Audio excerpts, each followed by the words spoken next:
Hello বন্ধুরা, আমি চলে গেছিলাম আমার গ্রামের বাড়িতে। তো এই সময়ে ফাল্গুন মাসে মা শীতলা দেবীর খুব বড় করে পুজো করা হয়। আর এই শীতলা মায়ের পুজোতে অনেকের মানসিক থাকে, মানত করা থাকে।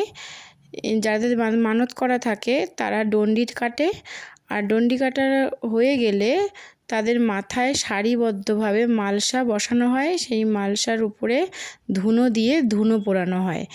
তো এই ধুনো পোড়ানো বিভিন্ন গ্রাম থেকে দেখতে আসে। এখানে খুব বড় পুজো হয়, 3 দিন ধরে মেলাটা হয়।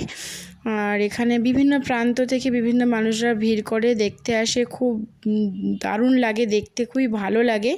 তো যত ধুনো উপরে উঠবে ততই দেখতে আরও বেশি ভালো লাগে। তো আমার তো ভালো লেগেছে খুবই।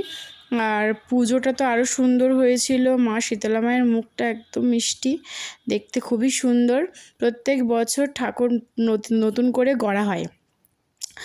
তো আমার এই ভিডিওটা তো খুবই ভালো লেগেছে, তাই তোমাদের সাথে শেয়ার করলাম।